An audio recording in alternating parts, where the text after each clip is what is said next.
I was halfway to the coat rack when I caught her voice, sharp, tipsy, and floating over the thump of bass from the rented speakers. I'd been standing in the back, trying to spot her in the crowd so I could make a quiet exit. I had work in the morning. These company parties were her thing, not mine. The lights were dim. The air smelled like cheap champagne and overpriced perfume, and people were swaying with that overconfident looseness that only comes after the third round. Then I heard it. Her voice, clear enough to cut through the music like glass against concrete.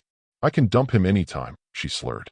A burst of laughter followed from the little knot of co-workers around her. "He's basically house furniture. Comfortable, but replaceable." Someone snorted. Another clinked glasses with her. Then, with a smirk I could hear in her tone, she added, "My real life starts Monday." That one hit different. Monday? What the hell was Monday? I didn't move. I didn't step into the circle and make a scene. I didn't throw my drink in her face like the kind of man they make in bad movies. I just stood there for a moment, feeling the words sink in like a slow toxin. My wife, in her sequin dress, laughing with people who didn't know me, reducing me to a piece of furniture. Hell, I wasn't even a good piece of furniture. Just something you leave behind when you move to a better apartment. I caught a glimpse of her through the shifting crowd, head tilted back, glass in hand, her team lead leaning in just a little too close. He whispered something in her ear that made her slap his chest playfully, like they'd been doing it for years. The sight landed harder than her words. This wasn't a drunken slip. This was comfort, familiarity, practice. Something in me clicked, not the kind of click where you break, but the kind where everything sharpens. My pulse slowed. My hand steadied. I turned, slipping between a pair of sales reps arguing about fantasy football, and made my way to the exit without so much as a glance back at her. Outside, the December air was sharp, cutting through the leftover heat from the crowded room. I pulled my coat tight, took out my phone, and scrolled to a number I hadn't dialed in years.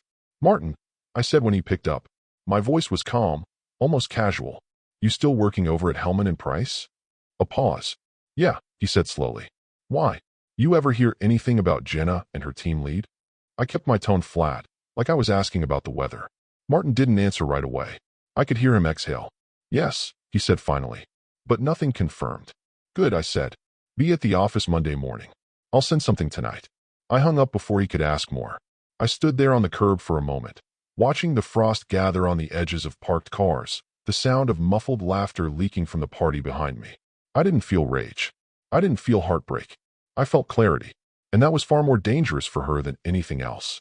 I walked to my car, unlocked it, and sat there in the quiet, hands on the steering wheel. Her voice still played in my head, over and over. "I can dump him anytime." She had no idea how fast any time could come, and she sure as hell didn't know that Monday. Monday would still be the start of a new life, just not hers. Martin's voice had aged since I'd last heard it, still steady, still carrying that mix of curiosity and caution, but with the weight of someone who now measured every word. We hadn't spoken in a few years, not since he'd left our old firm for a bigger title and a bigger paycheck. The irony wasn't lost on me that he now worked for the very company paying my wife's salary. "You ever hear anything about Jenna and her team lead?" I repeated, letting the question hang in the cold air between us. He didn't answer immediately. I could hear the faint clicking of his mouse, the scratch of a pen, stalling tactics for a man trying to decide how much truth to spill. "Yes," he said finally, slow and careful. "But nothing confirmed. Just talk. Talk. Office talk. The kind of talk that turns into HR nightmares if left unchecked." I didn't need to explain to him what I already suspected. He'd heard it all before in other companies, other scandals. "Good to know," I said. "You'll want to be at the office Monday morning." There was a beat of silence. "Why? What's—" "I'm sending something over tonight," I cut in. My voice wasn't raised, but it carried the weight of a closed door. "It'll explain itself. You'll know what to do." Martin didn't argue, and that told me all I needed to know about how much faith he still had in my judgment. "All right," he said, his voice a shade lower. "Send it direct to my work email. And be careful, all right?" "Always," I replied, and hung up. The truth was, I hadn't yet decided exactly what I'd send, but I knew what I had. Months ago, Jenna had left her phone on the counter while asking me to transfer some vacation photos to her laptop. I'd done the transfer, sure, but I'd also noticed she hadn't logged out of her backup account. At the time, I told myself it was just curiosity, flipping through pictures of company dinners, random snapshots of sunsets from her trips. But a few things had stood out even then. Blurry hotel rooms that didn't match the conference schedules she'd told me about, photos taken by someone else's hand, a recurring silhouette of a man with the same build as the guy I'd just seen leaning into her at the party. I hadn't touched the files in months. But tonight, I was going to open them again. This time, I wouldn't be scrolling like a curious husband. I'd be sorting like a prosecutor. I started the car, the engine humming quietly as I pulled out of the lot. My hands were steady, my breathing calm. Exactly the opposite of what she'd expect if she saw me right now. She'd expect fury, shouting, maybe even the cliched, "We need to talk," text. But I wasn't giving her the script she wanted. I was writing my own. By the time I reached home, I already knew the structure: dates, times, receipts. Screenshots of messages where late client calls lined up perfectly with the boarding passes I'd found in her travel folder. Nothing salacious. No need for the cheap shock of half-dressed selfies. No, this would be cleaner. More clinical. The kind of file that makes HR departments sweat and legal teams clear their calendars. I stepped inside, the house dim and quiet. She was still at the party, still laughing somewhere, probably assuming I'd just slipped out early like I always did. My laptop sat waiting on the desk, black screen reflecting my face back at me. I opened it, plugged in the old external drive, and began pulling the pieces together. Clarity. Control. That's all I wanted tonight. And come Monday morning, Martin would have both.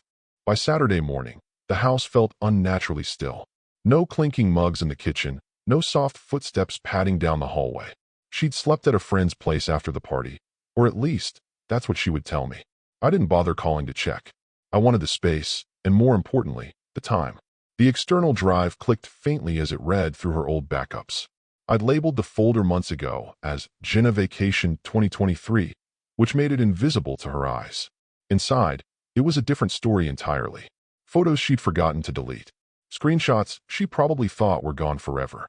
Tiny metadata details that told me exactly where she was and when.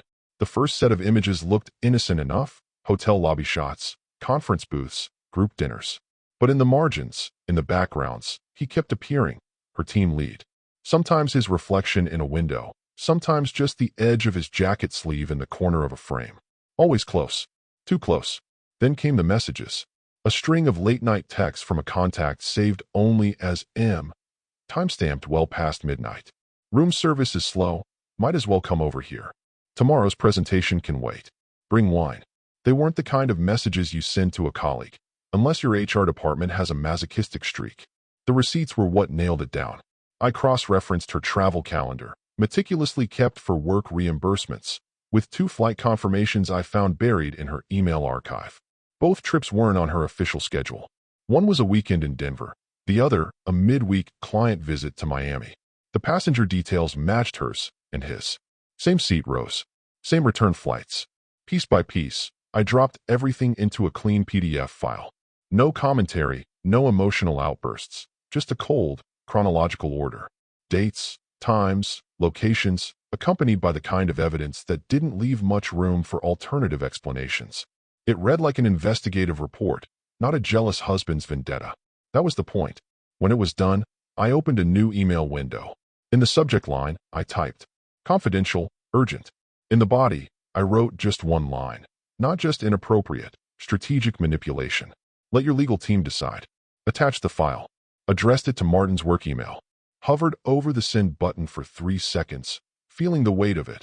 Not guilt, not hesitation, but awareness of the ripple that was about to begin. Then I clicked.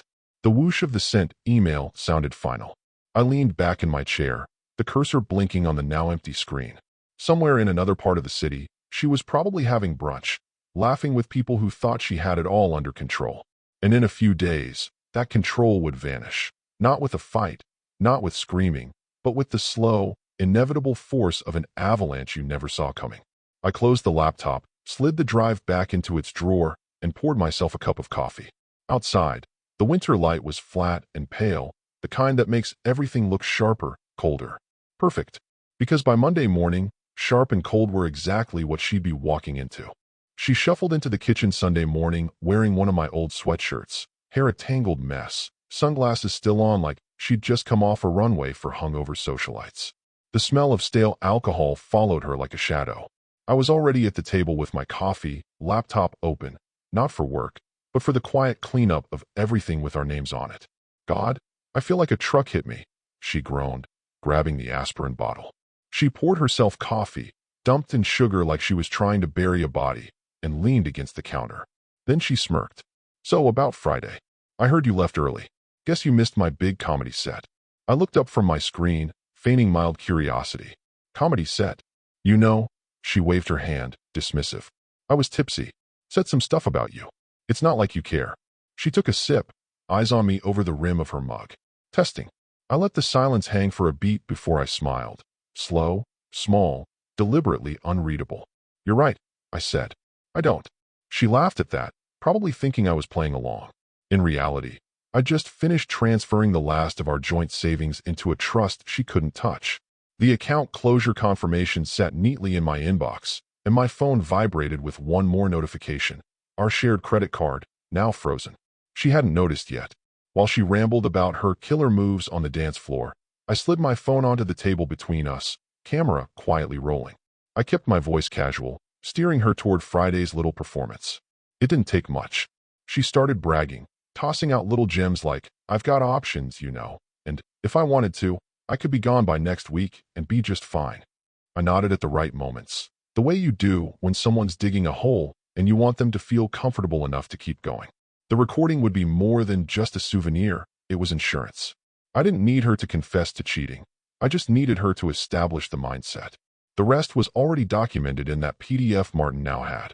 By noon, she was curled up on the couch, scrolling through Instagram and double-tapping photos of people she envied. I sat across from her, answering work emails that didn't exist, glancing at her over the top of the screen. She thought Sunday was a lazy day, a hangover recovery, the calm before another work week. She had no idea it was the last calm she'd get for a very long time. The quiet was almost soothing, her ignorance, my preparation. Every now and then she'd toss a comment my way, fishing for banter, and I'd give her just enough to keep her from noticing the ground shifting under her feet. It's a strange thing, watching someone carry on in a house that's no longer theirs, spending money they don't realize is already gone, making plans for a future that's already been dismantled. And the best part? She thought she was in control. Monday morning started with an unshakable calm on my end. For her, it began with the false confidence of someone who still thought the game was hers to win. She was up early, unusually chipper for a Monday, hair straightened, makeup sharp, navy blazer pressed within an inch of its life. She'd even spritzed the expensive perfume she reserved for client meetings and important days. Big presentation? I asked from the kitchen, not looking up from my coffee. She smirked. Something like that. She left without kissing me goodbye, which was fine. I didn't need the act anymore. From the parking garage security footage Martin later described to me, she walked into the building like she owned it, heels clicking, phone in hand, smiling at the receptionist. That smile didn't last long. The moment she stepped onto her floor, two people from HR intercepted her, one of them clutching a manila folder, the other with a laptop under his arm. We need you in conference room 3, they told her. No explanation. Just that tone you only hear when something's already gone very, very wrong. She stepped inside the glass-walled room to find Martin seated at the far end of the table, suit jacket buttoned, expression unreadable. Next to him, the head of HR, tablet in front of her. They didn't even give her time to take off her coat before the door shut behind her. That's when her boss stormed in, red in the face, jaw tight. Without a word, he dropped a stack of printed pages on the table so hard they slid across to her. She glanced down, expecting maybe a schedule or report. It was a message thread. Her message thread. What? He barked, voice loud enough to turn heads outside the glass. Did you do? She blinked rapidly, mouth opening and closing as she tried to form words. What is this? This is out of context. Martin didn't say a word. He just leaned back in his chair, watching her like someone waiting for the weather to change. The head of HR spoke next, voice cool and practiced. We're suspending your access to company systems effective immediately, pending a full investigation. Please surrender your keycard before leaving the building. Wait. Pending investigation for what? She demanded, the pitch of her voice rising. You can't just. Her boss cut her off, slapping a finger onto one of the pages. For this, and for what's connected to this. And before you say another word, understand that legal is already involved. She glanced between the three faces staring back at her, her pulse clearly visible in her throat. The glass walls that once made her feel important now felt like a spotlight. Everyone passing by could see her, could see the folder, could see the look on her face. And in that moment, she realized someone had set this in motion. Someone had lined up the pieces, chosen the timing, and made sure the walls were transparent enough for the audience to enjoy the show. She just didn't know it was me. She slammed the front door hard enough to rattle the picture frames in the hallway. Her heels clicked in sharp bursts against the hardwood, her voice already primed for war. "Where the hell are you?" she shouted, tossing her bag onto the couch so hard it slid to the floor. "We need to talk, now." But the house answered with silence. She stormed into the bedroom, yanking the door wide, and froze. Her side of the closet was intact, packed with blouses and blazers, shoes lined up in neat rows. My side, however, was stripped bare. Only empty hangers dangled from the rail, swaying slightly from the force of her entrance. The space where my duffel bags and jackets once sat was now just space. She spun around, scanning the room like maybe she'd missed something, like my absence was a trick of bad lighting. But when she went back into the hallway, her eyes landed on the kitchen counter.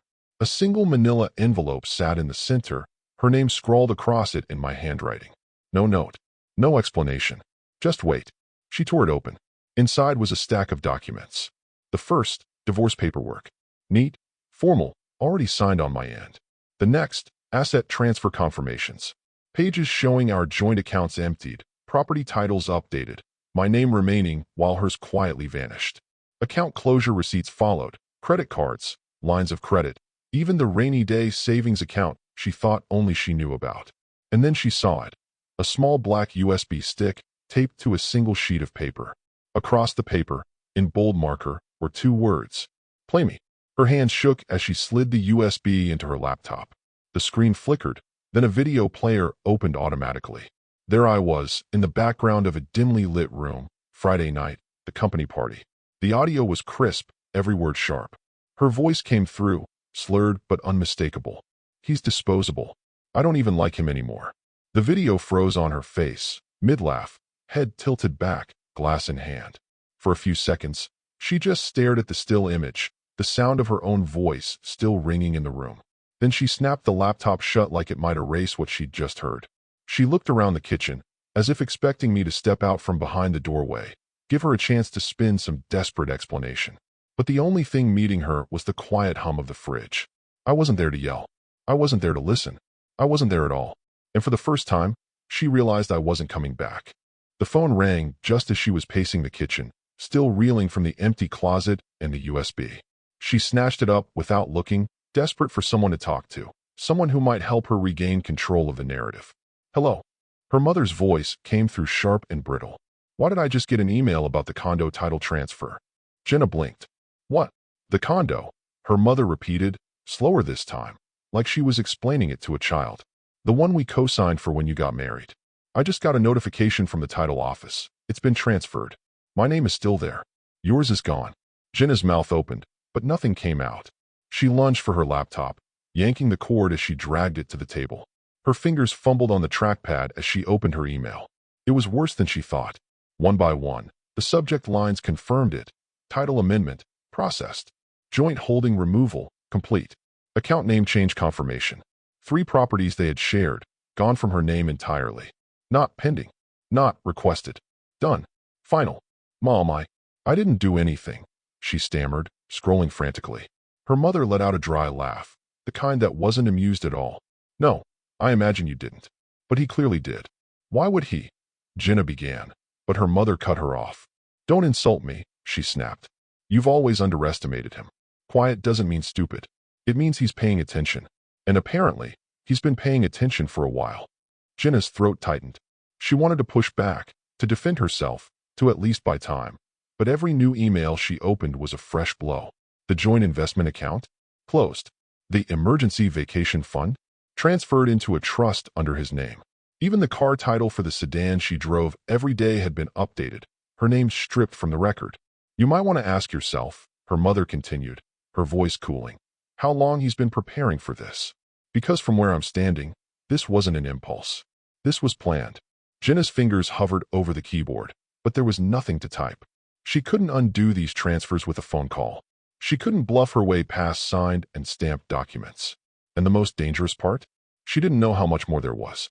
Her mother exhaled, a long, tired sound. I told you once, Jenna. Marry a quiet man, and you'd better know which way his quiet leans. Turns out, his was the dangerous kind. The line went dead. Jenna stared at her reflection in the dark laptop screen, the empty closet still visible in the background. For the first time, she wondered if she was standing in a house that wasn't hers anymore, not just legally, but in every other way that mattered. It started with a ping from her phone late Tuesday afternoon, a notification from the company group chat. She opened it expecting a harmless meme or a reminder about some deadline. Instead, it was a video. Her video. She was leaning against the bar at Friday's party, drink in hand, head tilted back in a laugh. The audio was crystal clear. He's basically house furniture. I can dump him anytime. The background erupted in laughter, just like it had that night. The clip had been trimmed perfectly to end on her smirk. Underneath, someone had added a caption. Queen energy, or just cruel? She froze, stomach twisting, but it didn't stop there. By the time she made it home, 2 more videos were circulating, this time outside the company's official channels. One was a shaky phone recording of her dancing with her team lead, his hands at her waist, her mouth close to his ear. The other was a zoomed-in shot from across the room, catching her whispering something that made him grin like a man with nothing to hide. The caption on that one was worse. Office affair confirmed? Her group chats lit up, but not with sympathy. Friends who usually sent heart emojis, and you go, girl, responses were suddenly silent. 2 of her closest work friends read her messages without replying. Another removed her from a weekend brunch invite thread without explanation. On Wednesday, she got an email from HR. You will not be attending the upcoming company retreat. No reason given, but she didn't need one. Later that afternoon, her manager called her into his office and slid a printed memo across the desk. Effective immediately, she was being reassigned away from all client-facing projects. Given recent optics, he said stiffly. When she protested, his expression didn't change. It's not a punishment. It's containment. Containment. The word stung worse than suspension. It meant they didn't trust her not to cause more damage. She left the building that day without speaking to anyone, but she could feel the stares following her. Whispers trailed in her wake. Someone in the elevator pretended to be deeply fascinated by their phone rather than make eye contact. By Thursday, the silence from her friends was complete. No lunch invites, no after-work drinks, no casual texts. She sat alone at her desk, scrolling through Instagram like a starving person looking at food they couldn't touch. Everyone else's lives looked untouched, smiling group selfies, cocktails, vacations. Hers felt like it had been reduced to 3 viral clips and a caption that wouldn't die. That night, she poured herself a glass of wine and sat in the dark living room, refreshing her messages. Nothing. Not from friends. Not from her mother. And definitely not from me. The party had ended days ago, but the echo of her own voice, laughing, careless, certain she was untouchable, was still following her. And now, everyone else could hear it too. A week later, the email popped into her inbox at 8:03 a.m. Subject line: follow-up meeting, attendance required. No details, no agenda, just a time and a room number. She read it twice, convincing herself this was finally her chance. A chance to set the record straight, to explain away the party clips, to charm her way back into the good graces of the people who mattered. She even dressed for it: sleek black dress, polished heels, a touch of red lipstick for confidence. By the time she walked into the building, she'd rehearsed her talking points. Blame the alcohol, imply harmless office banter, spin the weekend trips as networking opportunities. She believed if she could just get the right people in the room, she could manage this. But the moment she stepped into conference room 6, her stomach dropped. The blinds were drawn. The air was cold. At the head of the table sat 3 people: head of HR, a compliance officer she barely knew, and the company's legal counsel. A large monitor faced her chair. No Martin this time. No boss yelling. Just the quiet gravity of a firing squad that already knew where they were aiming. She sat down, trying to keep her expression neutral. So, she began, I'm glad we're doing this. There's a lot of... The monitor lit up before she could finish. On the left side of the screen, a spreadsheet of expense reports. Flight tickets to Denver. Hotel bills in Miami. Room service charges, 2 entrees, 2 drinks, 1 room. All marked as client development. On the right side, screenshots of internal messages. Can't wait for tonight. Glad we booked the same flight. Don't worry, I'll cover it under project expenses. Each message was time-stamped, each one tied neatly to the expense entries. Her voice faltered. This isn't. The compliance officer didn't look up from his notes. These are personal trips, billed to the company. That's a violation of both policy and federal law. And, the legal counsel added smoothly, clicking to the next slide, the documentation was provided to us by an external source. The next image froze her in place. An email header with my name in the from field. Her mouth opened, but no words came. She looked from one face to another, searching for even a flicker of sympathy. There was none. In that instant, something cold settled into her chest. This wasn't a misunderstanding. This wasn't an overreaction. This was deliberate. Precise. Someone had waited for the perfect moment to pull the thread and watch the whole thing unravel. And that someone had been sitting across from her at our kitchen table a week ago, smiling faintly when she'd bragged about having options. She swallowed hard, but the room felt tighter, smaller. Her pulse thundered in her ears. It hit her like a slow, crushing weight. He hadn't yelled. He hadn't fought. He'd simply outmaneuvered her. And now, every exit she thought she had was already bricked over. The office was unervingly quiet for a Thursday afternoon, the kind of quiet that follows bad news everyone already knows but pretends not to. Jenna sat at her desk, the blinds half drawn, a cardboard box already sitting open beside her. She'd been told to begin collecting personal items that morning, a polite way of saying the clock was ticking. Her hands moved mechanically, framed photo, coffee mug, the small plant she barely remembered to water, but her eyes kept drifting to the monitor. Her inbox sat open, refresh button and used. She told herself she wasn't waiting for anything, but the truth was, she was bracing. At 3:14 p.m., it arrived. From CEO. Subject, final review. She clicked it open. Your actions, compounded by ethics violations, have led to termination effective immediately. Legal reserves the right to pursue damages.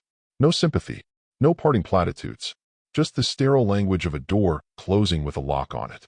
She read it twice, then a third time, as if repetition might change the words. Around her, a few co-workers pretended to stay focused on their screens, but she could feel their eyes flicker toward her, catching the moment the final blow landed.